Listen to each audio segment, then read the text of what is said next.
Hay lugares en España donde el tiempo parece haberse detenido. Regiones aisladas, donde las leyendas no son simples cuentos para asustar a los niños, sino advertencias reales de lo que habita en la oscuridad. Bienvenidos a Project Nerd. Acomódate, baja las luces y suscríbete si tienes el valor de acompañarnos. El viaje a las Urdes comienza ahora.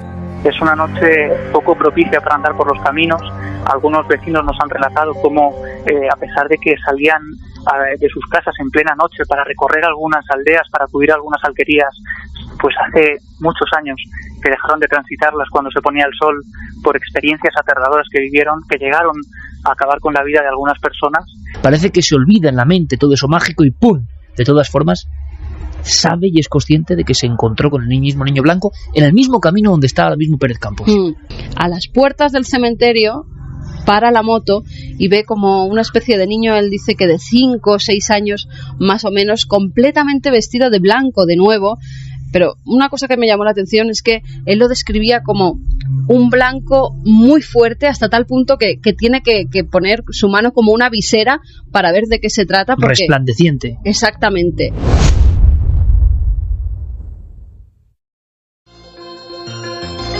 Milenio 3, en la cadena SER, con Iker Jiménez.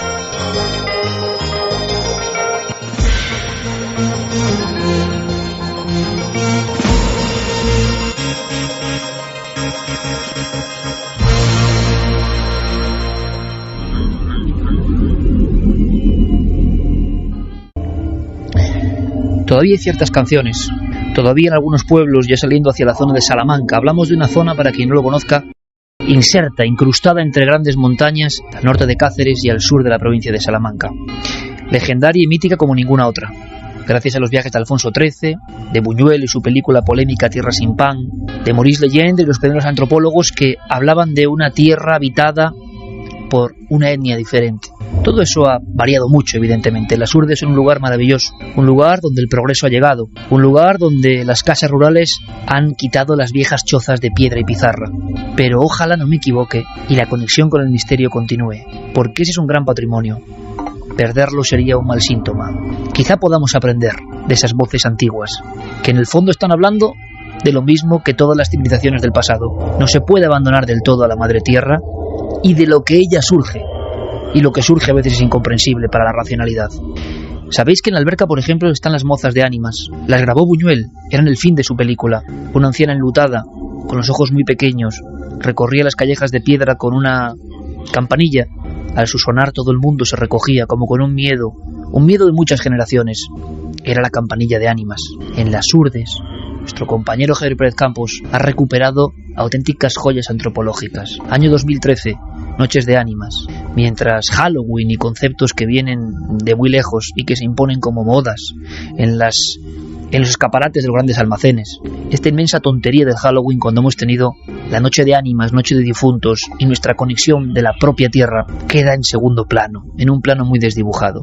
En noches límite, según la tradición, y por algo será, en noches en las cuales el mundo de los vivos, de lo que está físicamente vivo y de lo muerto pero vivo, se unen, están más cerca que nunca.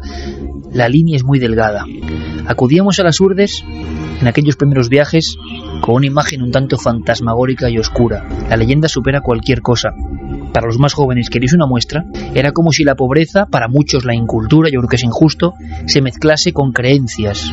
También se podría pensar que en un lugar no contaminado por las presiones de las ciudades y del pensamiento moderno, estaba más vivo todo eso tan extraño que tenemos de fondo, los seres humanos y la naturaleza. Camilo José Cela, por ejemplo, ni más ni menos, leía unas páginas que aterraban a las personas congregadas. Eran páginas de ni más ni menos Gregorio Marañón. Este médico acompañaba a Alfonso XIII en un viaje a las Urdes. Páginas, es muy breve, que demuestran cómo eran las Urdes de los años 20, 30, 40, incluso 50. En Rubiaco, cuando la gripe, creyeron que era el fin del mundo y mataron las cabras y se las comieron y mejoraron todos. El señor cura de Ladrillar piensa que algún muerto, sobre todo los viejos, mueren asesinados por los suyos para quitar una boca. El cura sospecha que las madres matan a sus hijos y toman el pilo para ganar dinero. Cerezal. En la epidemia de gripe entraron en una casa donde estaban muertos el padre, la madre y una hija de 2 años. Y la otra hija, de meses, aún vivía y chupaba el seno de la madre muerta. 1:44, esto es Milenio 3 en la cadena SER, y este era Camilo José Cela leyendo solo unas páginas el diario Es aterrador de Gregorio Marañón, lo que vio el viaje real cuando se decidió a emprender ruta hacia la zona de leyenda, hacia la zona maldita, en aquel tiempo, repito. Mi recuerdo, mi abrazo para los cientos de amigos jurdanos que tengo. He dedicado un libro, El paraíso maldito, a esta historia, escrito hace muchos años, y les tengo un enorme afecto y cariño por todo lo que me han enseñado. Pero lo cierto, y lo saben ellos, es que la leyenda era esta. ¿Qué ocurrirá ahora? Santi Camacho, buenas noches. Buenas noches, Iker. Noche especial, ¿eh? Una noche especial, una noche de penumbra, una noche en la que los velos están medio levantados y en la que estamos en contacto no solamente con el lado invisible, sino con lugares mágicos, lugares donde, fíjate, hacías referencia a ese viaje de Alfonso XIII y de Gregorio Marañón y de su séquito. Era un momento en el que en España ya había carreteras, ya había automóviles, los trenes corrían veloces de arriba abajo, los telégrafos y la prensa traían ideas de todo el mundo, pero precisamente en ese lugar aislado todavía vivían en ese universo daimónico, todavía vivían las antiguas creencias, todavía se sentía ese estado especial de conciencia en el cual estás en contacto con otra cosa. Ha habido otros sitios en el mundo, y hablaremos, que en esas mismas circunstancias, ser una isla de, entre comillas, pobreza en medio de un mundo de progreso, seguían también aferrados a esas antiguas creencias. Con Fermín Agustí, como siempre, Noel Calero. Carmen, buenas noches. Buenas madrugadas. Tú has viajado mucho a las Urdes y también aflorarán recuerdos, sin duda, esta noche. Recuerdos, escenas, visiones. Lo primero que hacemos es abrir las líneas de contacto, si te parece. Claro que sí. Ya hay gente escribiendo en las redes sociales.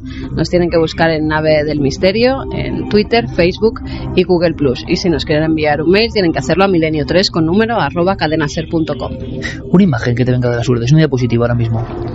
Una diapositiva. Yo creo que llegando a Camino Morisco, por la noche, siempre viajábamos y siempre viajamos de noche. No era muy tarde, serían las 11 y pico, cuando vemos como de uno de los laterales asciende una señora completamente enlutada, muy bajita, 1,20 m más o menos, calcularía yo. Parece que ha salido de la nada.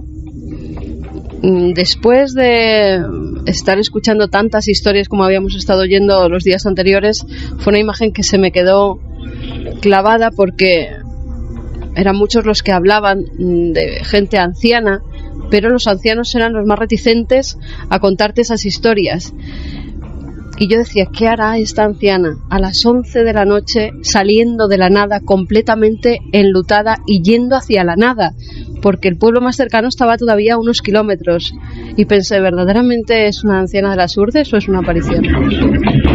En aquel viaje hace 22 años, y hay una persona, he mencionado Lorenzo Grandes, que podría evidentemente ratificar lo que digo, íbamos asombrados. Llegamos hasta un pueblo que ha recorrido ahora Javi Pérez Campos en esta constante correa de transmisión que nos separa. Yo leía a Benítez, evidentemente, en la quinta columna, y contaba una serie de casos ocurridos con muertes después de encontrarse con una luz o una aparición. Eran palabras mayores. Y evidentemente, pues prácticamente 8 años después de que Benítez descubriese algunos casos, y a los meses o al mes de publicarlos, nos fuimos para allí. Y éramos 2 reporteros, repito, muy jóvenes y muy ingenuos. Acabamos de cumplir prácticamente 18 años, recién sacado el carné. Ver aquel mundo que todavía existía, aquellos pueblos sin luz que todavía existían, aquellas casas de pizarra, prácticamente tal y como las habíamos visto en los viejos documentales, nos impresionó. La noche, por ejemplo, ahora en las Urdes, es impresionante. Pero os digo una cosa, la naturaleza, las sierras, el serpentear de las carreteras, los picos, las crestas, había algo tan feroz en todo eso, tan poderoso, tan enigmático, que era inolvidable. Aquella noche, y creo que no lo he contado nunca, aquella noche nos cerraron la fonda que había en Nuño Moral. No había muchos más sitios en las Urdes para dormir. ¿Os imagináis a Lorenzo y a mí, tan jóvenes, con la cabeza llena de historias que nos habían contado? Historias de sombras errantes, de figuras sin rostro, del demonio que se aparece, de espectros, de espíritus, de niños que vagan, como ha contado Carmen, de la nada hacia la nada. Con todo eso en la cabeza, no tenemos sitio para dormir. Yo iba con el coche de mi padre y Lorenzo a mi lado. Y dijimos, ¿dónde nos metemos? Sería esta hora más o menos. Vimos un camino, muy cerca de Aceitunilla, y nos metimos. Había un olivo y nos pusimos a medio dormir. La fantasía corría duramente en nuestras cabezas, evidentemente.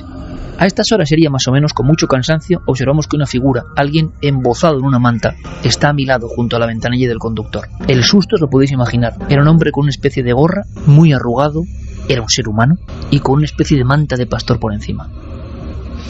En ese momento nos asustamos, no sabíamos qué quería. Nos hablaba pero no le entendíamos. Yo tenía la ventanilla bajada un poquito y él metió los dedos para intentar abrirla. El nerviosismo en mi compañero y en mí fue enorme. Repito, teníamos 18 años, estábamos en una tierra para nosotros marcada por la leyenda. Era la primera noche, habíamos llegado de noche. Y entonces observamos cómo el hombre lo que quería es que nos fuésemos de allí, nos fuésemos de allí a cualquier costa. Yo metía la marcha atrás, aquello no arrancaba, y entonces observamos que aquel individuo, un poco como cojitranco, muy lento caminando, había dejado su vehículo muy viejo, un viejo SEAT 124, creí ver, en mitad de las sombras, impidiendo nuestra salida. Le vimos abrir la parte en perfil, digamos, del coche, la parte del maletero, y sacar una vieja escopeta y venirse hacia nosotros. No sé cómo salimos de allí. Quizá Lorenzo lo podría contar también. Lo que sé es que no sabíamos dónde dormir. El terror nos había dominado. Empezamos a maldecir la idea de viajar a esa tierra de los misterios, y en la única gasolinera de entonces de Cambroncino, de Camino Morisco, pudimos más o menos ya no dormir, claro, sino permanecer ateridos de frío una noche como hoy hace 22 años. Y entonces en la gasolinera escuchamos que alguien dice, nunca lo comprobamos, ojo, pero escuchamos que alguien dice al echar gasolina al tío Orencio, que era el que llevaba la gasolinera: ha aparecido una mujer abierta desde la tráquea hasta la vagina en este camino y está llena de piedras. Os aseguro que no sé si eso era verdad o no, y no he querido ni comprobarlo, pero nuestro espanto duró mucho tiempo. Seguimos investigando durante unos días. Ahora en aquel lugar, que yo no sé si sigue teniendo esa magia, espero que sí, está Javier Pérez Campos, que creo está muy cerca del punto exacto donde a mí me pasó eso. Javier Pérez Campos, 1:52. Buenas noches, amigo. Hola, Iker, muy buenas noches. ¿Tú sabías la anécdota o no? No tenía ni idea. Pues y escucharla desde aquí, desde luego, es impresionante, porque esto está en la más absoluta soledad. Está justo además empezando a caer la bruma en la montaña, está empezando a lloviznar un poco, y después de todas las historias que llevamos escuchando a lo largo de estos días y estando aquí en soledad, a las puertas de un lugar muy especial, pues estoy bastante impresionado. Javi, estás en un camino cerca de Aceitunilla, un pueblo maravilloso, pero que mantiene todavía la esencia de las Urdes antiguas. Hay muy buena gente en Aceitunilla, pero la pregunta que yo lanzaba a la audiencia, y la verdad es que tenía cierta angustia, ¿no? Hace mucho que no viajo a las Urdes. ¿Sigue existiendo la magia, la conexión con lo ancestral, con lo daimónico, con lo imposible, como decía Santi? Bueno, existe absolutamente, y todos los compañeros, tanto José Alberto y Israel, la periodista que viene con nosotros, y yo, pues hemos quedado impresionados por todas las cosas, porque Iker, todavía hoy algunos pueblos que estamos visitando y de estos alrededores es fecha de difuntos. Es una noche poco propicia para andar por los caminos. Algunos vecinos nos han relatado cómo, a pesar de que salían de sus casas en plena noche para recorrer algunas aldeas, para acudir a algunas alquerías, pues hace muchos años que dejaron de transitarlas cuando se ponía el sol, por experiencias aterradoras que vivieron, que llegaron a acabar con la vida de algunas personas. Y aquí hemos vivido cosas, Iker, como, bueno, abandonar la A5, era justo la tarde-noche del 31 de octubre, veníamos con un embotamiento, ¿no?, con un atasco enorme desde Madrid. De repente torcemos hacia el Gasco, nos adentramos ya en las entrañas de las Urdes, y ahí dejamos de ver a nadie. Durante varios kilómetros conducimos en absoluta soledad, en absoluta oscuridad, y hay un momento en el que, al cruzar el pantano Gabriel y Galán, entramos en un pueblo y al torcer una curva muy cerrada nos salen al paso 4 figuras de pequeña estatura que llevan una especie de ropajes al viento, llevan en lo que debería ser la cara una especie de caja con unas facciones muy básicas dibujadas pero muy efectivas, y empiezan a hacer una especie de danza alrededor de nuestro coche cuando nos ven aparecer por allí, ¿no? Eran las únicas 4 personas que estaban en el pueblo y estaban como disfrazadas de una forma, con unos atuendos que parecían todo lo contrario a lo que estamos acostumbrados a ver ahora, ¿no? Era algo como muy básico pero muy impactante. Y hoy, por ejemplo, otra de esas escenas que nos demuestran que la magia sigue viva en este rincón de España es que hemos ido a comer a un restaurante, una fonda, por los alrededores de Aceitunilla, y de repente hemos visto que al final del restaurante había una mesa vacía, y en esa mesa, que estaba reservada, había un pequeño plato lleno de castañas y al lado una vela blanca. Esa era la mesa reservada para los difuntos. Pues querido amigo, más gráfico no se puede ser. Lo hemos entendido perfectamente, pero es que ahora nos va a contar Carmen una historia que ocurre en el camino de Aceitunilla y tú nos vas a dar más datos nuevos, porque Javi, lo asombroso, yo en aquel libro, en aquel estudio, que ahora comprendo que al final es el acta notarial de un mundo que muere, el acta notarial de un mundo que creo que es importante y que tiene una enseñanza, aunque sea críptica, ¿no? Pero que va muriendo con el paso del tiempo, evidentemente. Me alegra mucho que Javi se haya encontrado con esa energía, con esa fuerza, con esa creencia, con esos casos. ¿Cómo serían los casos típicos de las Urdes? Para que nuestro público y sobre todo fuera de España nos entiendan. Bueno, pues como muchos casos de encuentros con lo extraño, ¿no? Estoy recordando, por ejemplo, uno de los que más me impresionó, el caso de Marcelino Carrero. Hay un pueblo que luego nos contará Javi cómo es, Río Malo. Quedaos con el nombre. Río Malo de arriba apenas vive nadie ya.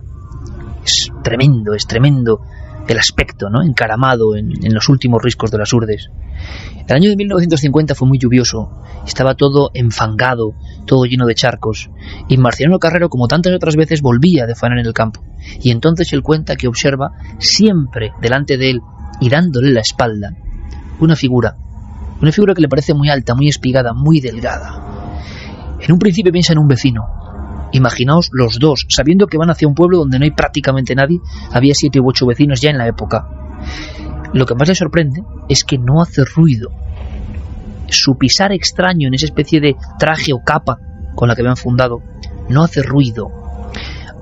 Y él sí que lo hace, evidentemente, al pisar físicamente con sus viejas alpargatas por esos charcos y barro. Se fija en la cabeza, es muy pequeña, no la mueve en ningún momento, es como ovalada, muy pequeña, y de la cabeza y de los hombros cae como una especie de sayal, o de toga, o de tocado, que va siendo zarandeado por el aire. Le da miedo, no sabe qué hacer, si quedarse parado en mitad de la noche a bramas, como este individuo. En un momento cree que es algo que no tiene explicación, y justo cuando está pensando en eso, ese ángel, porque le llamaron ángel en la tradición y mito de las Urdes. Fijaos en la escena, por favor, amigos oyentes. Hay un risco, yo he estado poniendo la mano en ese risco. Hay unas piedras laterales que suben, que más o menos se despeñan realmente hacia unas aperturas y unos barrancos. Esta figura se pone en paralelo, siempre según este hombre que vivió impresionado hasta el final de sus días por lo que vio. No hay nadie, solo silba el viento, y esa figura, como si fuera una especie de sombra enlutada, gira, entonces le ve el perfil y ve que intuye que hay como una sonrisa, pero una sonrisa sardónica, una sonrisa que no inspira nada bueno. Acto seguido, las piernas de esa figura suben por un trecho y o se desvanece o se tira por el barranco. Ese es el tipo de casos y el tipo de impacto con el que se queda el testigo, que ha observado lo que sabe hasta el final de sus días. Es que eso fue absolutamente real, no fue un sueño, no fue una fantasía, y muchos otros vecinos lo habían visto. ¿Tú has encontrado casos nuevos, viejos y nuevos, desconocidos, sorprendentes? En ese camino de Aceitunilla no había cementerio en la zona, tenían que ir hasta un pueblo cercano a Nuño Moral, a veces llevando en canastillos o como recogió en su día Buñuel a través del río, con muchos cadáveres de niños, porque la mortandad infantil era tremenda. Con un niño empieza esta historia, desgraciadamente con un niño muerto. En una noche como estas empieza esta historia que te ha contado Araceli, ¿no? Sí, Araceli nos contaba, pues cómo ella dejaba, era una de esas personas, ¿no?, que ha dejado de transitar este camino, concretamente este camino Iker en el que estamos ahora mismo, de Aceitunilla a Nuño Moral, un camino por el que hemos recogido casi una decena de testimonios de gente que se ha encontrado con lo que parece la misma figura, el mismo ser que sale al paso cuando uno menos se lo espera. Pero lo más tremendo, Iker, es que algunas de estas personas nos han dado algunos consejos para guarecernos de este tipo de apariciones y para saber reaccionar en caso de que esta noche nos saliera alguna de ellas al paso. Y una de estas mujeres, Clementina, nos decía que cuando ella empieza a conocer este tipo de cosas, llega a vivir una de ellas, que escucharemos más adelante, aprende algo y es un saber casi ancestral que nos ha transmitido hoy. Y es, si escuchas una voz desconocida en mitad de la noche que dice tu nombre, no respondas. No es mal consejo. Escuchamos a Araceli. Yo pido, por favor, que la audiencia ponga toda la atención. Por cierto, Fermín Agustí, compañero, hasta en una noche de Urdes, una noche como hoy, una noche tan especial, tenemos buena noticia. Es decir, las Urdes se convierten en algo importante para el inconsciente colectivo. Buenas noches, Iker. Efectivamente, Milenio 3 ya es trending topic en Twitter. Gracias, compañero. Un placer. Me alegra porque muchas personas van a conocer historias que desconocían, por la que nunca se habían preguntado, seguramente. ¿Qué nos cuenta Araceli, una mujer como tantas otras que ha vivido ese tiempo mítico en las Urdes? Hay documentos que no son fáciles. El propio habla a veces de una zona rural potente como las Urdes. Luego lo desciframos si hay algunas zonas que no entendéis bien. Pero es tremendo porque esta mujer con esta humildad nos habla de una escena que tiene que ser lo peor para una madre, ¿no? Ir a enterrar a su niño muerto. Ir a enterrar a su niño muerto. Escuchemos. Yo había acabado de dar a luz y entonces tuve un niño que no me nació bien y lo fueron a enterrar a Niño Moral, que es donde había cementerio entonces, que aquí no había cementerio. Y entonces pues al venir para arriba era ya oscureciendo y en ese momento pues él, en estas vueltas que hay ahí, pues él se le hizo que iba un coche para allá, iba un coche, pero luego todo se volvía a mirar y esperar y el coche no pasaba por donde él.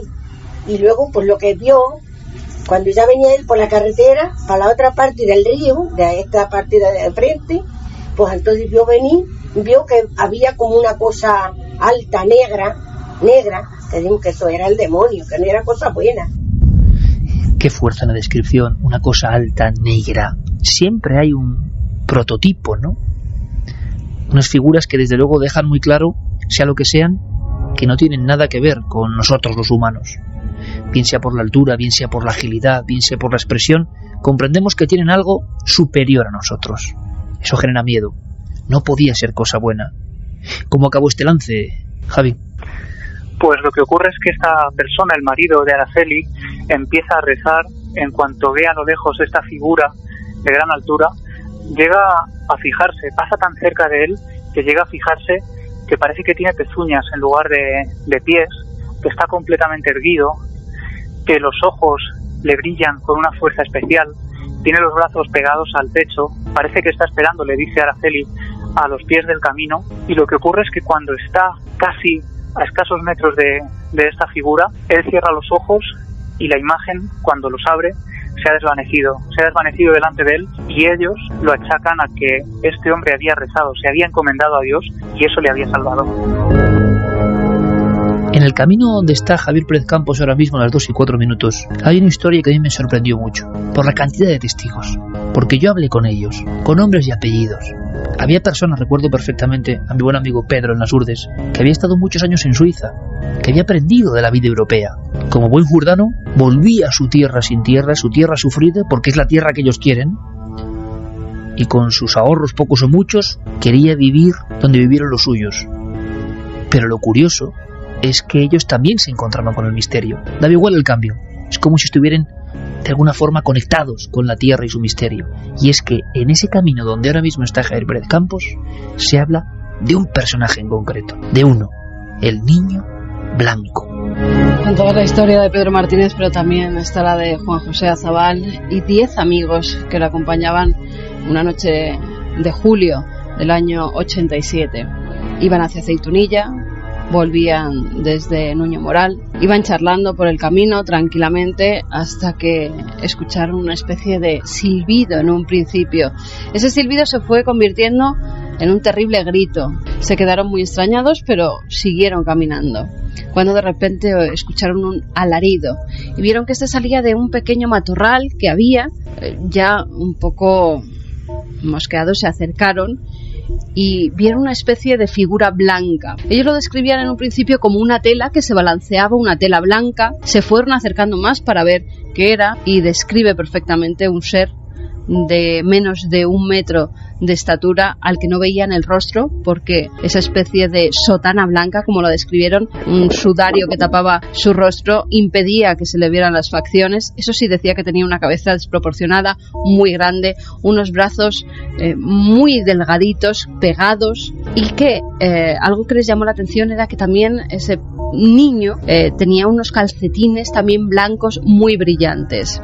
No daban crédito a lo que estaban viendo, pero eran 11 testigos los que estaban contemplando esa aparición de lo que parecía ser un niño. Comenzaron a acelerar el paso y lo último que escucharon fue otro terrible alarido cuando ya se alejaban y solo veían esas vestiduras blancas moviéndose con el viento.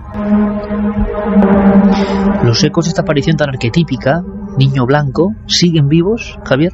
Sí, siguen vivos, y los vecinos lo recuerdan muy bien. Como te digo, hay personas que decían que cuando llegaba la noche, aunque antes atravesaban estos parajes, estos lugares, pues ahora se quedaban en casa, no se atrevían a salir por este tipo de sucesos. Algunos hablaban también de que este niño se había aparecido como un preludio, ¿no? Como si estuviera avisando algo, y lo relacionaban también pues con la historia, siempre entre la leyenda y la realidad, de un niño que murió en este lugar, en este paraje, a manos de unos sacamantecas.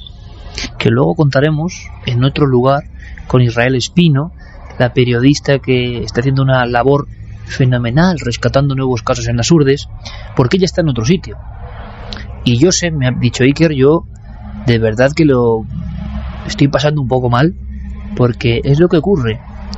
No es lo mismo estar en estos lugares cuando uno ha hablado con decenas de personas que le han contado con la fuerza de la verdad, sea cual sea la naturaleza de lo que se aparece, con la fuerza de la verdad, y uno lo detecta cuando está solo cara a cara con los testigos. Cuando uno ha recopilado un montón de vivencias de este tipo, estar en los lugares es distinto. Parece que los propios lugares varían, parece que nos quisieran decir algo en un idioma incomprensible. El caso de Pedro es otro de los importantes en torno al niño blanco. Alguien, como digo, que se marcha de las Urdes, se va al centro de Europa, a la zona más próspera de Europa, parece que se olvida en la mente todo eso mágico y ¡pum! De todas formas, sabe y es consciente de que se encontró con el mismo niño blanco en el mismo camino donde está ahora mismo Pérez Campos. Él volvía de dejar a su novia, volvía en su moto, era por la noche, y justo en el muro del cementerio ve una especie de luminaria, que una chispa, lo describía él. Cuando se va acercando, esa chispa parece que ha tomado forma, que se ha convertido en una persona. A las puertas del cementerio para la moto y ve como una especie de niño, él dice que de 5 o 6 años más o menos, completamente vestido de blanco de nuevo. Pero una cosa que me llamó la atención es que él lo describía como un blanco muy fuerte, hasta tal punto que tiene que poner su mano como una visera para ver de qué se trata. Porque, resplandeciente. Exactamente. Una figura muy resplandeciente que le mira fijamente. Además, el testigo se queda con esa mirada de preguntando ¿qué hago yo aquí? Una mirada un poco ausente.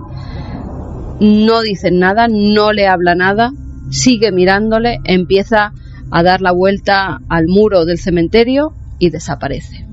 Es entonces cuando a Pedro le entra el miedo, el pánico, no sabe lo que ha visto. Ese niño, ese ser ya no está allí. Él coge su moto y se va corriendo. Llega a casa de su abuela, en Aceitunilla, y su abuela, fíjate cómo son las tradiciones y cómo era la gente mayor y lo que creía en los espíritus, en las ánimas. Él llega a la vivienda de su abuela, va por un vaso de agua porque está muy alterado, y su abuela, cuando lo ve, antes de que él pueda hablar, le dice: no te preocupes, sin tú saberlo te eché el responso de San Antonio Bendito, que se aparece por estos caminos como la figura de un niño blanco. Es tu protector contra los espantos. Las protecciones, los ensalmos, los conjuros, las bendiciones, todo un mundo mítico que se ha mantenido vivo durante milenios probablemente, durante muchos siglos por lo menos, y cuyos últimos resplandores o retazos comprendemos. Has conocido a otra de esas venerables ancianas de las Urdes, tía Clementina, que ella en sus carnes vivió otra experiencia, que no es única, que yo no sé qué tendrá que ver con el inconsciente colectivo, con las apariciones, con los arquetipos, con la conciencia profunda, pero lo cuentan con una fuerza que es tremendo, y es ir por un camino, no muy lejos donde tú estás, y no encontrarse con una figura, sino con dos en paralelo que aguardan, ¿no? Aguardan algo. Javi. Sí, ocurre justo también en esta carretera, por eso la hemos elegido, porque es un lugar pródigo en este tipo de sucesos y nos han dicho que era una de las donde más se habían producido este tipo de fenómenos. Tía Clementina nos relataba cómo viniendo por aquí, cuando esto aún no estaba asfaltado, cuando era un camino de tierra, de repente dice que a lo lejos ve algo flamígero, algo que tiene una luz tenue, pero que resplandece en medio de la noche. Ella viene desde Navalmoral y viene a la localidad de Aceitunilla. Y allí, poco a poco, ella se va acercando y tiene el presentimiento de que hay algo que no es normal, de que hay algo que es casi demoníaco, dice ella, y empieza a rezar también. Pero cuando se va acercando, se da cuenta de que esas dos llamas, lo que parecían dos llamas de fuego, en realidad son dos humanoides, dos figuras que están uno a cada lado de la carretera. Y ella sabe que tiene que pasar por el centro de esas dos figuras, porque al otro lado, en el pueblo, a escasos metros de donde ella está y donde están también esas dos figuras, están sus hijos solos en casa, y Clementina teme que estas dos figuras que le han salido al paso puedan hacerle algo a sus dos hijos. Las dos figuras que esperan a ambos lados del camino, he escuchado en lugares muy diversos esta misma descripción, incluso en la zona de la Ribera de Navarra, una persona cerca del cementerio, estas mismas noches, dos figuras, sea lo que sean, paralelas, aguardando, que en la lejanía este testigo en concreto pensó que eran dos números de la Guardia Civil con sus capas antiguas en la noche, azotadas por la noche, y cuando piensa eso y se va aproximando, ellas dejan el hueco del centro, camino de tierra, no se mueven como dos torres, y cuando está ya demasiado cerca como para huir, siendo un hombre de honor, se da cuenta de que no tienen aspecto de guardias civiles precisamente, que son muy altos, y durante unos minutos interminables don Francisco caminará a 1 metro de él a la izquierda una de estas figuras, a otro metro a la derecha otra, y después, aterrorizado, quedará preso del miedo, acurrucado, un miedo como nunca había sentido, junto a una roca. Allí le despertó el día y contó siempre esa historia, vivió en sus carnes. ¿Qué son estas historias? Escuchemos a tía Clementina. No es sencillo, hay pasajes que no son sencillos, como estáis escuchando, pero hay que aguzar, ¿no?, los sentidos y poner el oído fino, porque ahí está la fuerza de personas con nombres y apellidos que cuentan cosas increíbles, ¿no? Ahí estaban las dos figuras esperando en el camino donde está nuestro compañero. Llegué al valle, ahí había un hombre ahí, yo tenía que pasar por ahí, y había un señor ahí, y otro aquí, pero aquello negreaba como los cacones de la lumbre, negreaba como un tizón, nada más se le veían cuatro ojos como 4 candiles, se veían los ojos y según le brillaban los ojos, según brilla ahora eso, brillaban los ojos de aquellos otros así. Yo dije, Dios mío, ¿cómo yo pasaré por ahí? Yo dije, Dios mío, ¿cómo pasaré yo por ahí? Negreaba como el tizón, recordando al duende en Tiznao, ¿no? Otro de los personajes míticos de las Urdes. Vamos a hacer una cosa, Javier, te dejamos emprender ruta, porque vas a ir a otro lugar que, si cabes, más tremendo. Es Cavaloria, es un pueblo abandonado completamente, como fueron Las Calabazas, como fue Valdelazor, como fue un sinfín, un rosario de pueblos donde la escuela se quedó sin alumnos, donde las pizarras todavía siguen, quizá con la última lección escrita, donde el tiempo ya se ha apoderado de todo y el silencio. Y sin embargo, en ese pueblo muerto, muchas historias demasiado vivas en la noche. ¿Tienes camino, compañero? Así que te aguardamos. Pues sí, casi lo agradezco, Iker, porque se empiezan a escuchar además pisadas campo adentro de algún animal que debe andar por aquí. Y ¿ahora mismo? Y bueno, ahora mismo. Desde hace unos minutos se escuchaban esas pisadas porque es un camino pedregoso, y se escuchaban las piedras muy fuerte, como si hubiera algún tipo de animal, no sé si quizá algún jabalí o alguna cabra. Espero que cabra no, por lo que has contado antes, vamos. Sí, bueno, ha sido muy impactante porque hemos podido grabar también antes una gran cabra negra, y ha sido impresionante porque, bueno, al final muchos de estos casos siempre acaban relacionándose con el maligno, ¿no? Muchos creen que es el demonio, el mismo demonio el que se aparece por aquí. Las ánimas por un lado y por otra el demonio, la figura potente. Pero tú estás escuchando los pasos ahora mismo, Javi. Sí, ahora mismo no, ahora han parado. Bueno, si hay cualquier novedad al respecto, por favor, pues queremos escucharlo también, a ver qué puede ser, a ver si podemos identificarlo, ¿de acuerdo? Y perfecto, yo estoy por aquí. Vale, y cuando puedas, sale raudo hacia ese nuevo punto de conexión en esta noche de ánimas, ¿te parece? Estupendo. Gracias, compañero. Acudiremos a otro lugar muy especial que os vamos a presentar, pero es un momento, 2:17, perfecto, para escuchar a nuestro público, ¿no? Pues sí, que es una nochecita tremenda la que estamos dando con estas historias. Eso es lo que nos dicen. Iris nos dice, no responderá el nombre cuando es de voz desconocida en México. Se dice que es la muerte y si respondes te va a llevar. La conspiranoia dice caldero con castañas y velas para el difunto. Mezcla de miedo y admiración por la cultura de honra a los difuntos. Marco Antonio Alvarado, Las Urdes, El paraíso maldito, gran obra de Iker. Y antes de tener el placer de leerla, colocáis dicha zona y notaba que la magia impregnaba todos y cada uno de sus parajes. Para la gran afición de Iker por esta zona no hizo sino corroborar que no era yo el único que me había atrevido a oír tan misteriosa y a conocer tan misteriosa comarca. J. Flechillas dice, la voz de esa mujer que cantaba daba la impresión de recoger siglos de tradición, miedo y respeto hacia las ánimas de las urdes. Sí, señor. Yo recuerdo en seranos o reuniones de los más ancianos como algunos se arrancaban de improviso y había hasta voces góticas en lo que contaban. Casi del inconsciente brotaban.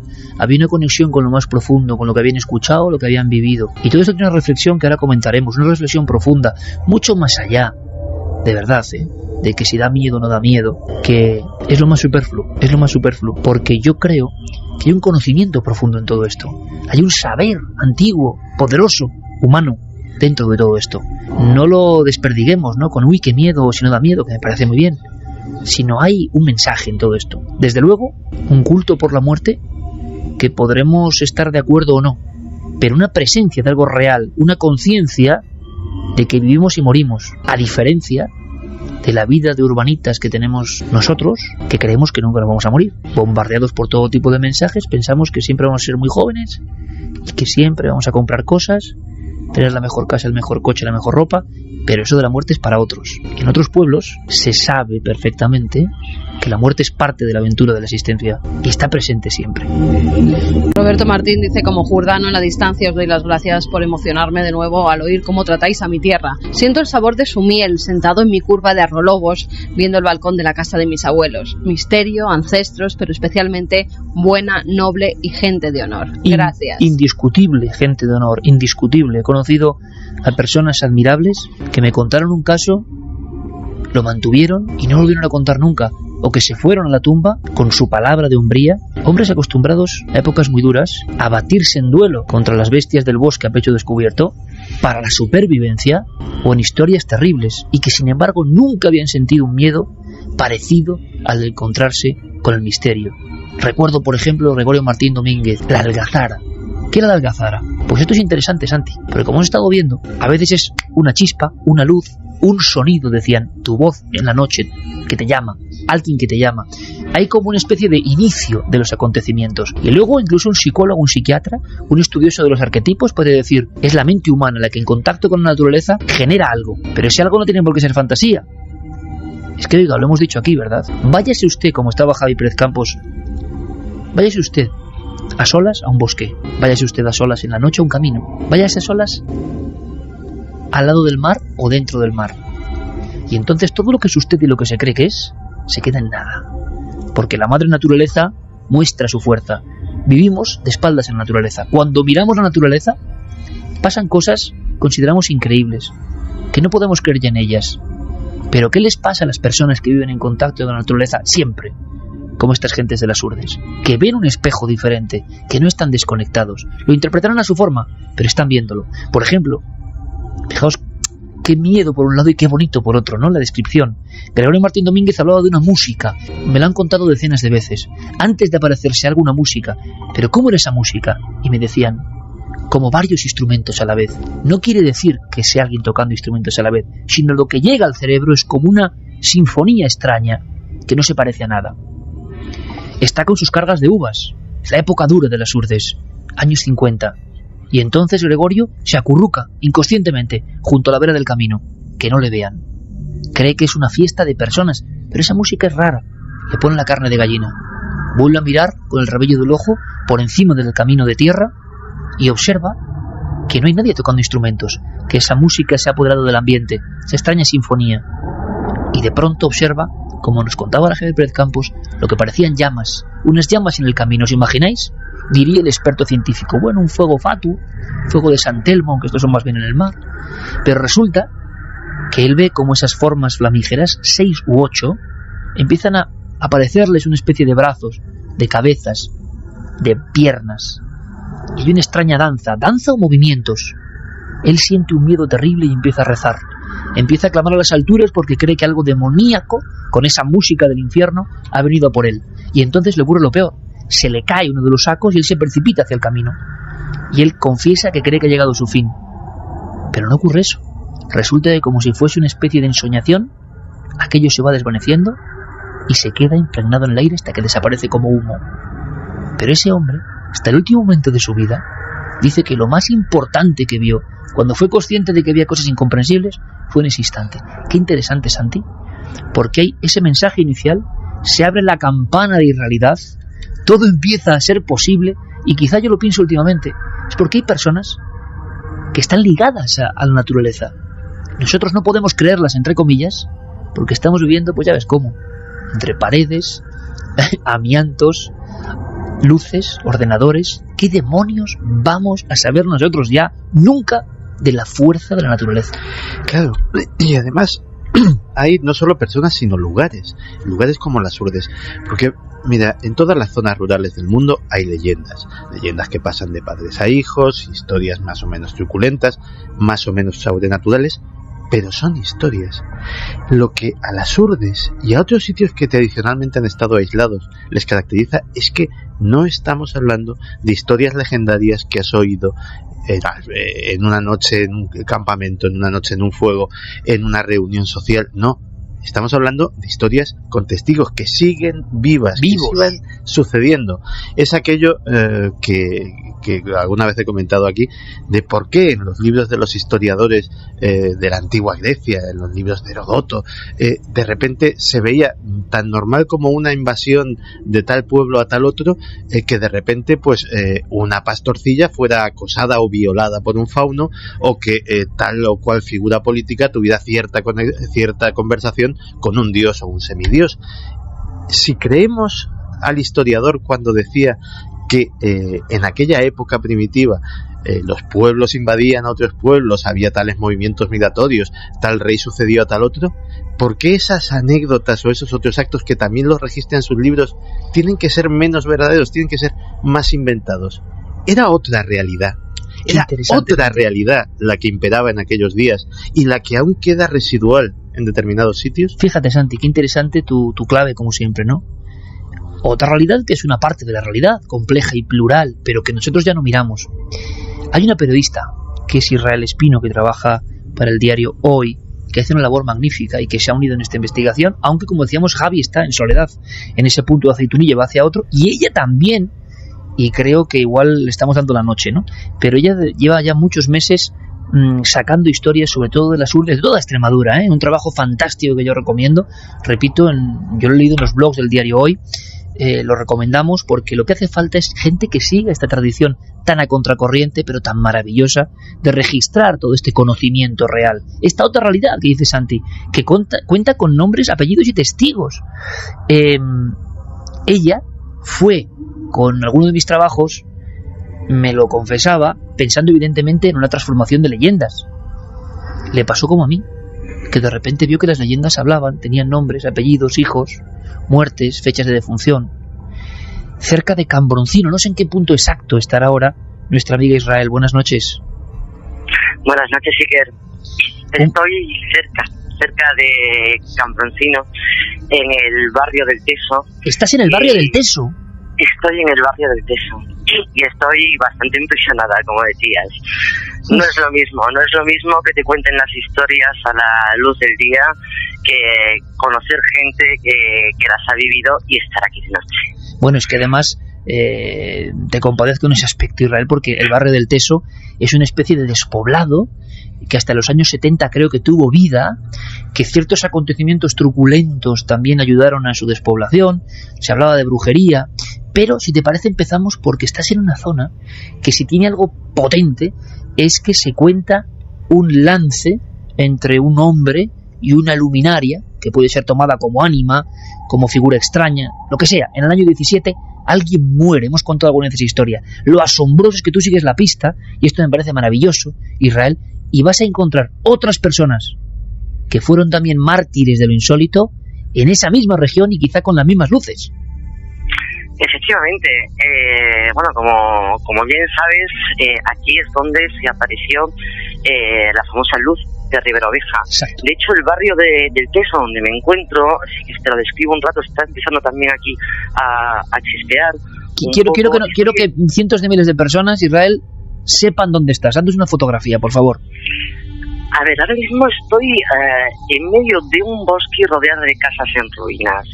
Son como 4 o 5 casas con los tejados caídos, los tejados de pizarra antiguo. Por las puertas se ve lo que era la antigua casa, incluso alguna chimenea. Ahora mismo, más que ver, intuyo lo que tengo alrededor, y te lo puedo contar porque lo sé. A mi izquierda tengo las luces, ya un poco lejanas, de Cambroncino y de la iglesia de las Lástimas. A la derecha tengo justo el paraje por el que apareció la famosa luz de Ribera Oveja. Surge un camino que llega hasta Ribera Oveja y hay un río, un vado, donde transcurrió toda la historia esta que me comentabas, que ahora hablaremos. Y justo detrás de mí, todo bosque, tengo el pico de la Corterina, donde también sucedió en 1920 un suceso de lo más tenebroso. Es que el barrio del Teso, yo te puedo decir que es de lo que más me ha impresionado a mí de las Urdes. Tú recuerdas una vez, Carmen, con un aguacero impresionante. Queríamos conocer... La riada que nos cayó, además, comenzó a llover tan fuerte que no podíamos salir de un portal donde nos resguardamos porque había ríos verdaderamente que bajaban por esas calles empedradas, sí, era terrible. El barrio del Teso, que según contaba el cronista Félix Barroso, uno de los grandes promotores, ¿no?, de los misterios de las Urdes, había tenido esa mala fama entre comillas, ¿no? Pero Israel, en este lugar ya abandonado, que tiene que impresionar pero de forma tremenda esta noche, tú recopilas la historia conocida entre comillas. Era la de un pastor, Nicolás Sánchez Martín, que se encuentra en ese lugar donde estás con una luz y que al final, después de que esa luz se le lance hacia él y hacia la caballería, porque como decimos, era un hombre echado para adelante y le llega a sacar el cuchillo, aquello que parece inteligente se lanza como una bola de fuego hacia él y después de unos tiempos muere como en una pintura digna de Goya, ¿no? Ajá, claro, y esta es la historia que conocía, la que investigó JJ Benítez y luego tú. Mi sorpresa es cuando vengo yo a investigar, además esto ha sido hace poco, este verano, y me encuentro con una segunda parte que no conocía. Que no conocíamos ninguno. Bueno, sí, parece ser que me cuentan que cuando Nicolás llega muerto de miedo, porque llega muerto de miedo, de hecho entra por el barrio del Teso, llega hasta su casa, le cuenta a su mujer qué ha pasado, justo ese día o al día siguiente un chico joven del pueblo, bien parecido, guapetón, me comentaban, pues dice que él tiene narices al enfrentarse a lo que sea, que a él, que Nicolás se ha asustado de una tontería y que al día siguiente va a ir él a buscar, a ver si de verdad le sale la luz, que le salga el candil, que le salga algo. Le dice su madre, que es con quien vive, que por favor, que no vaya. El muchacho, te digo, un chico joven, apuesta que sí, que él va. Estamos escuchando, no sé si has escuchado la campana de la iglesia de las Lástimas. De una auténtica joya en las Urdes, ¿no? Una de las construcciones preciosa, más emblemáticas. Sonando las campanas, de fondo de la crónica no está nada mal, de la iglesia de las Lástimas en Cambroncino. Iglesia que fue testigo, ojo, mudo, de todo lo que está contando Israel. Cuéntanos, te escuchamos atentamente. Efectivamente, pues como decía el muchacho, decide que él va a ir a la noche siguiente a la zona donde apareció esta luz. Efectivamente va con una escopeta cargada. Él le dice a todo el mundo que no tiene miedo porque su escopeta le va a proteger. Cuando llega, dicen que directamente se le apareció la luz, se le echó encima, y que cuando volvió al pueblo apenas podía decir que la escopeta no le funcionaba, que se le había encasquillado, que intentaba disparar y que no podía, traía la cara negra. Cuenta que estaba tan mal que lo tuvieron que llevar rápidamente a las calabazas, y allí cuando le vio el médico le dijo: denle lo que quiera porque tiene la sangre hecha agua, es lo que me contaban, y no pasa de las 5 de la mañana. Y efectivamente cuentan que a las 5 de la mañana murió. En un pueblo que hoy no existe, 2 víctimas era posible por un fenómeno parecido. Vamos a escuchar a tía Clementina contando esa historia. La hemos comprendido perfectamente en toda su goyesca estructura, ¿no? El hombre que se atreve contra el misterio, la cara negra. En el caso de Nicolás Sánchez Martín, en el año 17, el primer caso, parece ser que incluso el médico de las Urdes de aquella época, Victoriano Sánchez Hoyos, le practicó los botones de fuego. Ese hombre se había quedado casi frigorizado. Ese hombre había perdido temperatura y era como una especie de muñeco de cera. Murió con extrañísimos dolores, oficialmente quizá por una neumonía complicada. Nadie supo. Lo que pasa es que hay documentos concretos. Lo sabrá de este caso, de esta historia. ¿Recuperará Israel esa historia si quedan algunos legajos en alguna tumba? Es asombroso. Escuchemos ahora en la voz del pueblo, en la voz que recordaba el eco de esa historia. Tiene mucha fuerza. Escuchamos. Y al pasar, él venía por el camino montado en la bestia, y la cosa esa luz, como una farola, un compañero hasta que lo vino y lo trajo al pueblo. Y llegó al pueblo, y luego se metió para el pueblo, se metió para casa, y le dije a la mujer: ¿pues qué te ha pasado? Pues vienes asustado. Vienes asustado y ¿qué es lo que te ha pasado? Y entonces llegó otro mozo allí, un mocetón bien guapísimo y fuerte y todo, y dice: ¡ay! Sois unos cobardes. Mañana voy a casa de Palomero.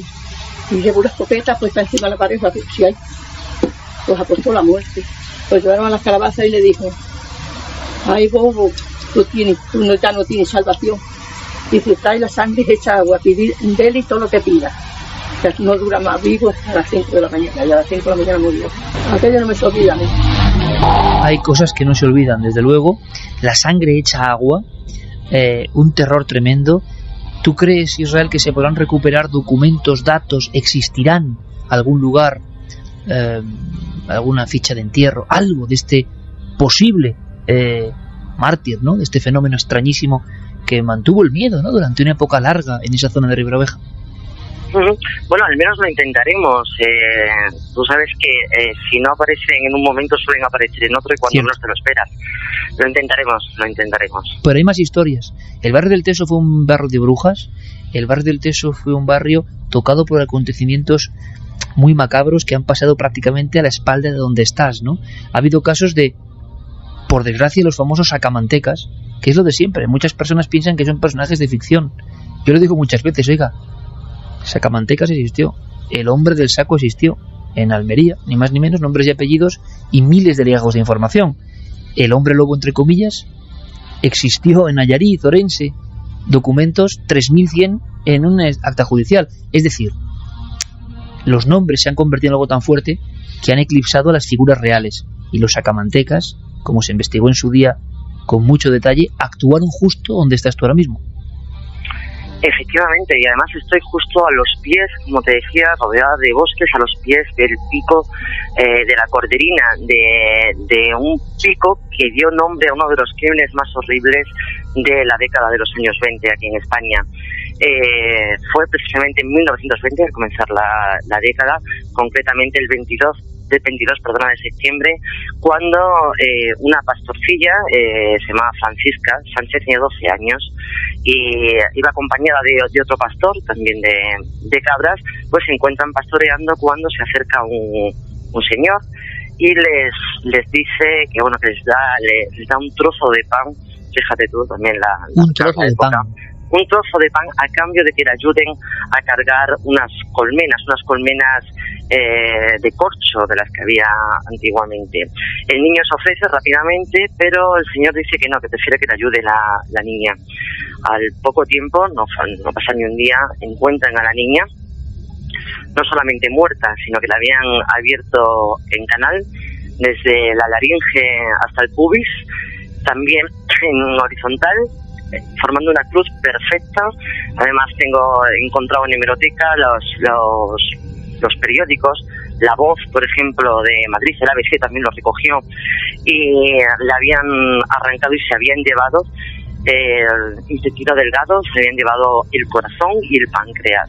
No solamente eso, sino que a 2 metros de donde aparece la criatura encuentran una jícara de porcelana con restos todavía de sangre. La habían punzado en el cuello y de allí habían vertido directamente la sangre en la jícara, en el pequeño vaso de porcelana, y se lo habían bebido. La habían dejado allí. A las 2:37 en Milenio 3, en la cadena SER, yo creo que cientos de miles de amigos han sentido la misma parálisis que hemos notado nosotros al contarlo Israel también, y al estar viendo esa escena, decíamos goyesca, de pintura negra, ocurrido en un lugar que luego atrajo la mala fama, ¿no? Y la sensación, como a veces pasa, de estigma en un sitio donde pasan los crímenes. No conocía tanto detalle concreto de auténtico vampirismo en los años 20, vampirismo ritual, vampirismo o para cuestiones mágicas o para sanar a otro, como suele ocurrir en estos casos tan tremendos, y que ocurría en las Urdes, que es lo que faltaba, en aquellas Urdes donde por un pedazo de pan, tierra sin pan, dijo Buñuel, se acababa en crimen horrendo. Hay una cosa que nos interesa, Israel, y es que tú acudes a las Urdes, tú has peinado Extremadura buscando un montón de leyendas, de antropología, de misterio, y te sorprende de inmediato lo que te encuentras, ¿no? Es como un vergel lleno de historias sorprendentes, lleno de apariciones, y que se concentra incluso en estas noches. Para el periodista, yo creo que es algo fabuloso e inesperado, ¿no? Fíjate que yo soy extremeña, adoro mi tierra, es una tierra muy rica, como tú sabes, en tradiciones, pero yo sinceramente pensaba, yo había leído tu libro, y yo pensaba que eso se había perdido. Yo pensaba que hacía ya años que tú lo habías escrito, que JJ Benítez anduvo por aquí. Yo pensaba que todo eso ya se había perdido, ya no estaba. Y cuando me planto aquí, sin conocer a nadie, yo no venía, pues mira, a hablar con esa persona o con aquella otra, no. Empecé a pasearme por los pueblos, a hablar con la gente, y me quedé blanca realmente del montón de historias, porque no son leyendas. Es que yo investigo las leyendas, pero lo que me encontré aquí es que no es leyenda, es historia. Pasó antes de ayer, le ha pasado a la gente que me lo está contando. Por ejemplo, a mí me dejó impresionadísima Clementina, que la habíamos escuchado antes. Cuando yo me la encuentro la primera vez en una parada de autobús, yo iba detrás de una aparición del diablo, que me interesaba mucho, de otro señor que la había visto, que además había encontrado en tu libro. Le pregunté por ella y ella me dijo que no conocía esa historia, que no conocía a ese señor. Llevamos un rato hablando y pensé para mí, bueno, claro, no puedo tener tanta suerte, es normal. Entonces se queda Clementina callada, me mira y dice: yo, señora, lo que le puedo contar es cuando yo me encontré con el diablo. Esto es muy de las Urdes, ¿eh? Imagínate lo que es eso para un periodista. Me temblaba la mano, me temblaba la grabadora. Y es uno detrás de otro. No es un caso, no son dos. No es una persona, no son dos. Es en cualquier pueblo que vayas, a poquito que investigues un poco, te encuentras una maravilla antropológica, te encuentras un tesoro, te encuentras la magia que sigue aquí viva, y yo te digo, la leyenda convertida en historia. ¿Cómo me gusta, Israel? Vive la leyenda. Claro, escucharte con ese entusiasmo, porque muchos colegas lo que pasa es que no se meten a investigar, que no se van a preguntar, y entonces piensan desde la lejanía, como nos puede pasar con otros temas. Tú lo has vivido, y la pregunta, y hecha en el barrio del Teso a estas horas de la noche, ¿qué se estará viendo, no? Porque yo, cuando escucho estos testimonios, es que siento que hay una verdad, siento que me están contando algo absolutamente real. Imagino que la pregunta te lo has hecho también tú. Muchas veces. No sé qué es, no tengo ni idea, pero sé que la gente no me miente. Yo sé que la gente no me miente. Además, incluso puede mentirte una persona. Puede ser, puede gustarle mentir, puede y se le vaya a la cabeza. No te pueden mentir 10 personas el mismo día. Y no te pueden mentir, además tú los estás mirando a los ojos, los estás viendo. Tú sabes que hay algo. Y el problema que por eso a mí ahora mismo me da respeto estar aquí en medio del bosque, en el barrio del Teso, entre casas abandonadas, es que llegas a la conclusión de que realmente hay algo y que no sabes qué es, pero que lo hay. Israel, que espero que hagamos muchísimas cosas en esta nave del misterio, que nos encanta encontrar periodistas con ese entusiasmo y esa ilusión por descubrir y sin ningún tapujo, ¿no? Zambulléndose en el misterio. Seguimos en contacto y desde luego si esta noche ocurre cualquier cosa, seguimos en línea directa de alguna forma. Gracias, amiga, muchísimas gracias, hasta la próxima. Un saludo. Luego el ejemplo de cuando alguien se decide a lanzarse es el misterio.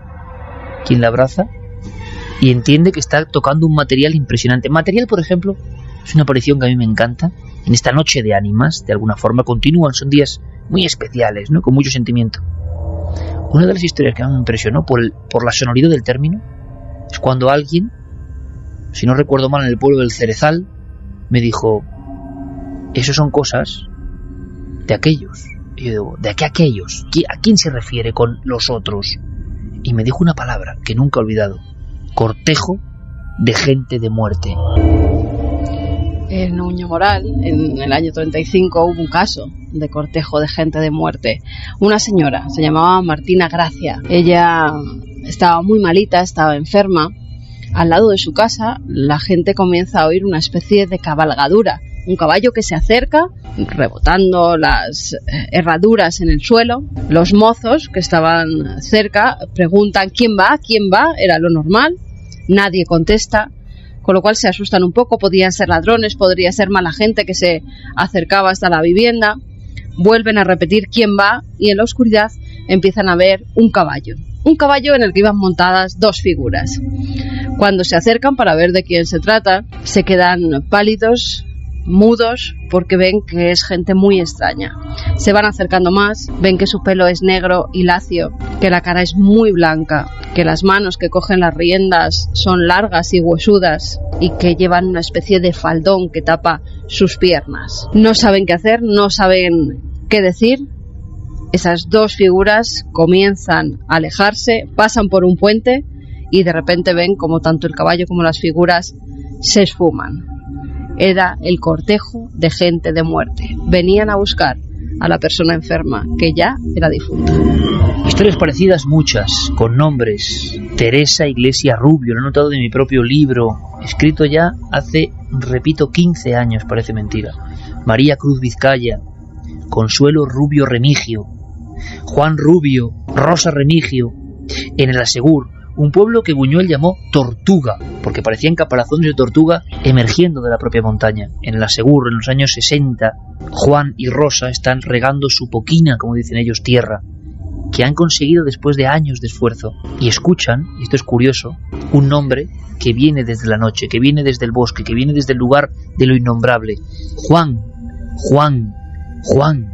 Claro, les da mucho miedo, son 2, marido y mujer, se esconden. Me lo contaba la mujer a mí en un serano en el Asegur, en el año 1995. Se esconden y entonces ven una especie de luces o globos que estallan. Fijaos, Santi, en las descripciones, ¿no? ¿Qué esconderá esto? Luces o globos que estallan en el camino. Ellos están escondidos y entonces ven una especie de figura idéntica a la que ha contado Carmen. Parece un joven herido, alguien moribundo. Va con una especie de babero largo o batín y arrastra las piernas. ¿Qué descripción?, me decía la mujer. Parecía alguien con las piernas de acero, con las piernas metálicas. Allí se quedó el mito del hombre con chancas de acero. ¿Qué significará esto, Santi? Esa es la pregunta más extraña, más imposible de resolver. ¿Qué significará esto? ¿Y por qué se muestra con esta grandeza de simbología? Yo lo hablaba hace unas horas, ¿no? Ningún guionista te cuenta esto. Hacen una película y el guionista no llega a comprender esa figura con pelo lacio montada en un caballo que se desvanece, o el chancas de acero, o lo que nos ha contado. Es que es imposible. O sea, se llega donde no llegan los maestros de la ficción. A riesgo de resultar reiterativo, yo me imagino que ahora mismo hay miles y miles de amigos de Milenio 3 que están fascinados, que están incluso asustados, otros estarán pensativos escuchando esas historias de las urdes, y también habrá otros, muchos evidentemente, que dirán, bueno, esto son cosas de analfabetos, cosas de gente del campo, de gente sin formación. Yo a esos les quiero proponer una reflexión. ¿Y si los analfabetos somos nosotros? ¿Y si nosotros hemos perdido un lenguaje? Hemos perdido una forma de leer la realidad. A lo mejor resulta que los que estamos llamando analfabetos saben más de cosas más importantes que nosotros. Ahí os lo dejo. Nada apuntada sin hilo, el amigo Santiago Camacho. En la Urdes yo he visto leer las estrellas. Me han contado la importancia, por cierto, que mañana hay un eclipse, según me cuentan. Nos va a contar algo Vicente Casaña interesante sobre el eclipse. Leer los astros, pero no como un astrólogo, digamos, que pasa luego una factura, una consulta, para el campo, para la vida. Ver los paneles de abejas y distinguir entre 20 tipos de miel. Saber cómo se comportan los animales. Escuchar el campo. Saber cuándo va a llover. Saber cómo soplan los vientos. Saber si llega el frío o el calor. Una sabiduría desde luego ancestral que nosotros quizá ya no necesitamos. Pero la pregunta es, en ese pack de sabiduría ancestral ¿también va todo esto? ¿También va todo esto? Y una cosa que yo lo puedo decir, tengo las grabaciones de decenas y decenas, no sé cuántas, de cintas de cassette antiguas grabadas en las Urdes. A mí me impresionaba mucho de todo esto la enjundia, la palabra de honor, algo que ya ni existe, ¿verdad? Palabra de honor, y que a mí me parece lo máximo que puede decir una persona, dando con la mesa, el puño en la mesa, diciendo: soy Julián Sendín Martín y esto me ocurrió en el año de 1947 volviendo del Rubiaco, pum, pum, pum, y te describió una aparición imposible, una aparición terrorífica, una figura descabezada caminando por el centro de un camino con 3 testigos, ellos aterrorizados. Hasta el final de sus días lo mantuvo. ¿Con qué posición de autoridad? Los mayores. Era una sociedad un poco de clan, donde el mayor es respetado, donde el mayor ha vivido y puede tener los conocimientos o las claves a las que hacía ilusión Santiago Camacho. Vamos a conectar rápidamente con Javier. ¿Algún mensaje, Carmen? Sí, hay mensajes que nos habla. Mira, Clara Taoces, por ejemplo, que siempre está muy atenta al programa. Nuestra querida amiga Clara. El caballo, dice, es un símbolo tónico asociado a la transmutación, dependiendo del color del caballo, es un emblema también de la muerte. Entidad oscura. Yo sigo pensando que estas apariciones y el tema extraterrestre están íntimamente relacionadas. Alfonso Rubio, cortejo de gente de muerte. Esta frase asusta tanto o más que lo que representa. Por cierto, había uno de los tantos casos en la zona del Carabusino, en las urdes más del norte, las más tremendas, ¿no? Que alguien en una puerta escuchaba un raspar de mano de niño. Pensad, por favor, lo acabo de decir. Un niño raspa la puerta por fuera. Es que a un guionista no se le ocurre el sonido de eso como es. Y yo decía, pues como lo estás contando, ¿cómo va a ser? Y entonces alguien gritó en la familia aterrorizada: ¿quién va? Y cuentan que oyeron un caballo alejarse. Y al alejarse con las pezuñas por el camino de piedra, se oyó, ya a lo lejos, la voz de una mujer que decía: cortejo de gente de muerte. Begoña Cebrián dice: espero que las próximas generaciones de las Urdes sepan mantener todas estas historias y creencias. Da más miedo pensar que todo esto puede desaparecer algún día que las historias en sí. Sería una gran pérdida.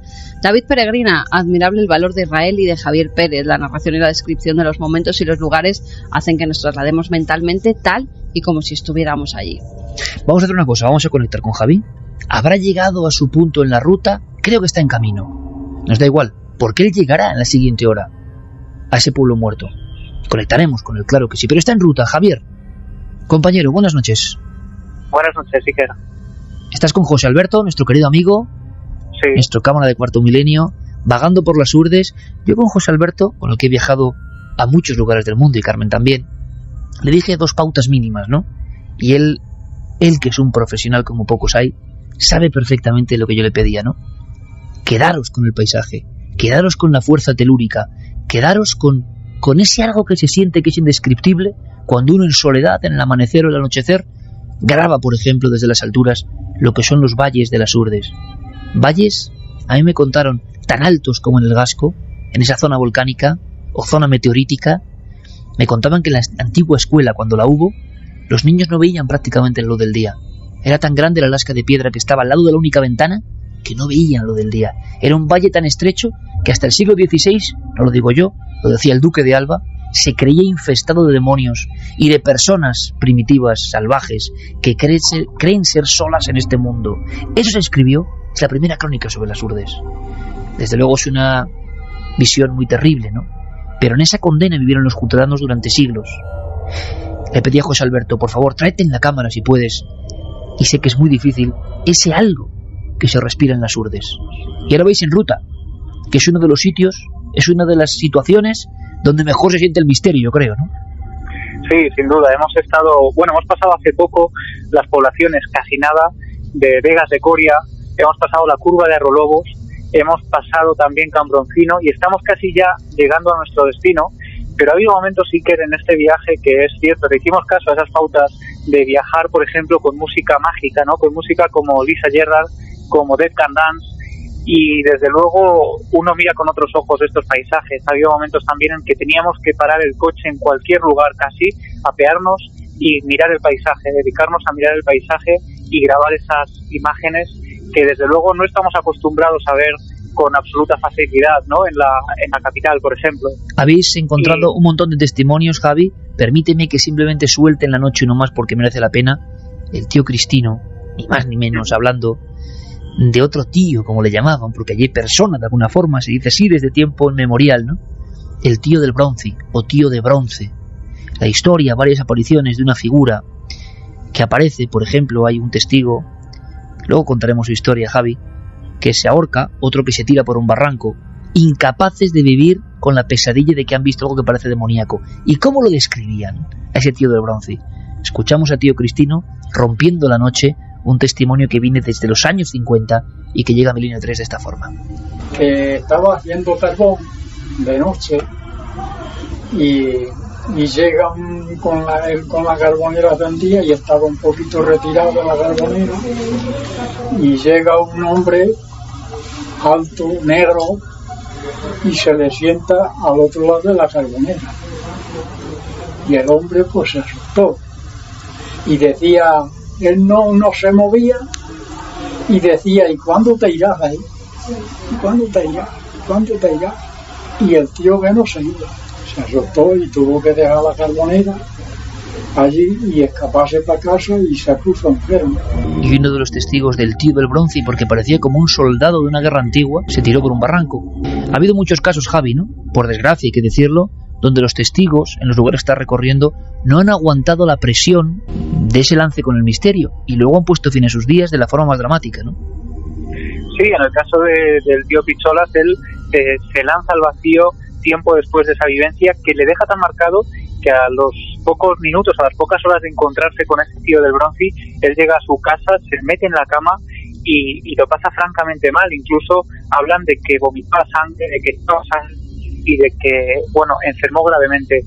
Y aquí nos hemos encontrado, Iker, con muchísimos casos de gente que ha enfermado por un susto, por el miedo que les han producido estas apariciones. A nosotros nos chocaba mucho ver cómo para ellos, sin embargo, era algo absolutamente cotidiano, algo muy real que había ocurrido y cómo mucha gente había fallecido por el miedo, había enfermado, como el tío Domingo, que también se encuentra con ese ser, ese hombre negro de gran altura, con unas patas como de cabra y que le observa en mitad de la noche produciendo un extraño sonido. Pues ese caso del tío Domingo es otra de las personas que enferma gravemente al poco de tener ese encuentro. Ahora hablaremos, casos Javi, de suicidios incluso. Porque perdemos un poco a veces la conexión. Ahora hablaremos de esos casos concretos en la tercera hora cuando llegues a este lugar. Tenemos más contenidos, pero en el momento en que estés vagando por ese sitio que quizás es el más espectral de todos, que merece la pena, ¿no?, que sea escuchado esta noche, hablaremos de algunos de esos casos dramáticos porque ocurrieron allí. ¿Te parece? Perfecto, Iker. Un abrazo, Javi. Un abrazo. Me contaba Antonio Domínguez de Laz en su día que un paisano suyo que se encontró con esta figura, también eran carboneros. ¿Os imagináis carboneros en las Urdes de noche, toda la noche, como nuestro querido Tasio, ¿no?, de Urbasa? Pues igual, pero en las Urdes, claro, en la soledad más completa, haciendo el carbón. Y no sé por qué, en varios casos aparecen con carboneros, ¿no?, por en medio. Y decía, echaba la sangre cortada por la boca, me decía. De la impresión, del susto, echaba la sangre cortada por la boca. Terminamos con mensajes a esta hora.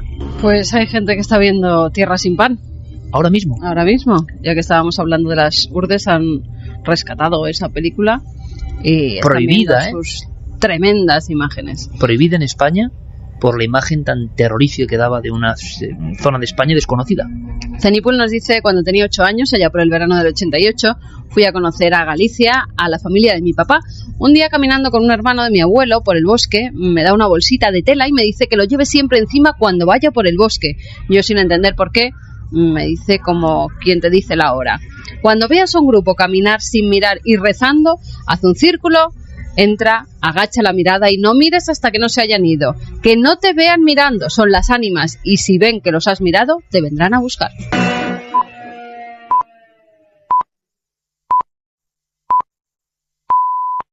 Quizá esta hora, Noel, 3:28, quizá esta hora haya llegado, siguiendo la senda, ¿no?, de Ignacio de Arcelo, Ignacio Carral, Maurice Legendre, Ferrés, Salinas, Juan Antonio Pérez Mateos, tantos viajeros jordanos que no creo que hayan estado de noche en el sitio donde está Javi, seguro, porque hablábamos de un pueblo muerto. Por lo menos queremos tener una foto de ese pueblo muerto donde prosiguen las investigaciones. Javier, compañero, buenas noches. Muy buenas noches, Iker. Mucha gente nos pregunta por tu voz, si es que tienes mucho frío o realmente estabas muy impresionado. Sí, o ambas cosas. Las dos cosas. La gente decía que estabas un poco acongojado. Sí.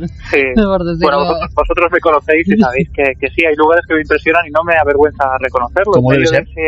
De ese camino entre ese cementerio de Aceitunilla y un Nuño Moral, donde nos llevan días diciendo no se os ocurre ir allí, no se os ocurre ir allí, pues imaginaos estar allí en esta noche, además tan cerca de la noche de difuntos. ¿Has sabido algo de los pasos, de la alimaña que rondaba? Pues hemos estado, José Alberto y yo, indagando por la zona, hemos subido a la parte donde escuchábamos los pasos y bueno, no hemos visto ningún animal, pero sí hemos visto que hay casitas por ahí cerca con algunas pues unos patios, digamos, y puede ser pues que hubiera por allí algún tipo de animal. Es lo más normal, ¿no? ¿Estás en Cavaloria? Sí, estoy en Cavaloria, en el pueblo muerto, al lado, al pasar, nada más pasar Río Malo de abajo y al lado del río que escuchamos a lo lejos. Y te puedo decir que además ayer estuvimos en el pueblo de Río Malo de arriba, que está a varios kilómetros de aquí, y hubo una historia que me dejó muy sorprendido, que me dejó sobrecogido, porque dicen que allí en ese pueblo solo habitan 3 personas, solo hay 3 habitantes, y el resto del pueblo está también abandonado, prácticamente. Y allí nos decían que ese pueblo, que Río Malo, había recibido ese nombre precisamente porque pertenecía a 2 hermanos que se habían peleado por el agua del río, porque no había otro agua por allí, y habían terminado envenenando el agua hasta matarse el uno al otro. Esta historia yo no la conocía, pero claro, encaja perfectamente con la toponimia, ¿no? Con el nombre. Hay Río Malo de abajo y Río Malo de arriba, y el Río Malo de arriba es como un lugar donde yo recuerdo, cuando lo conocí en su día, pasaba el camión de la carne cada semana. Otro mundo, ¿no? Muy aislado, muy aislado. Y donde estás ahora es un lugar, como tantos otros, por ciertas circunstancias, que se quedó sin nadie, no otras personas, sin un alma. Y parece que solo el misterio, las apariciones o cosas similares rondan por ese lugar, ¿no? Sí, ni un alma, porque hace décadas el pueblo tuvo que ser abandonado por miedo a que al construir el pantano de Gabriel y Galán, pues el pueblo pudiera quedar anegado por el agua del embalse, y precisamente por eso lo abandonan. Y ahora está en completa soledad, las ruinas, solo quedan las ruinas de las casuchas hechas de piedra y de pizarra. Está todo lleno de escombros y es un lugar que también impresiona precisamente por la soledad de la zona, aunque se encuentra más cerca de una urbe, que es ese Río Malo de abajo. Es un sitio, como digo, completamente abandonado, con las casas que solo conservan la estructura, las raíces de los árboles se meten entre medias de las ventanas. Y justo aquí, Iker, ocurre también una de esas historias que hablábamos antes de muertes, pues a causa del misterio, ¿no? En este caso la víctima fue Pelayo Crisótomo, en el año 77 aparece una especie de vendaval, una fuerza, él dice que le teletransporta prácticamente, que le arrastra desde el pueblo de Las Herías hasta este lugar donde me encuentro ahora mismo. Y es una fuerza descomunal y misteriosa porque solo él se siente, es arrastrado por ella. Y al final, Iker, después de que este hombre, de que Pelayo viviera esta experiencia, le marcó tanto que a los 2 días acabó quitándose la vida colgándose de un puente. El aspecto desolado, el lugar remoto y las historias que fluyen y continúan. De momento vosotros no os habéis topado con el misterio directamente, ¿no? A nivel de luminarias, de sonidos, solo de testimonios. De momento, que queda mucha noche, ¿no? Sí, de momento solo hemos recogido testimonios, pero desde luego, Iker, yo me he llevado una enorme sorpresa al ver que eran decenas de ellos que fluían de forma absolutamente natural. Es cierto que, por ejemplo, en Río Malo de Arriba nos encontramos cierta cerrazón a hablar de estas cosas. Nos reconocían que habían oído historias de fantasmas, que las conocían perfectamente, pero no querían hablar de ellas. Y bueno, Israel nos contaba cómo ella misma le habían dicho que hablar de estas cosas era casi como invocarlas, y por eso algunos preferían optar por el silencio cuando se les preguntaba por ellas. Hablar de estas cosas a veces es invocarlas. Pues buena noche, Javier Pérez Campos. Que la noche jordana daimónica os ofrezca sorpresas y que nos las podáis contar. Un abrazo muy grande. Muchísimas gracias. Seguiremos por aquí indagando y grabando para Cuarto Milenio. Un abrazo fuerte a todos.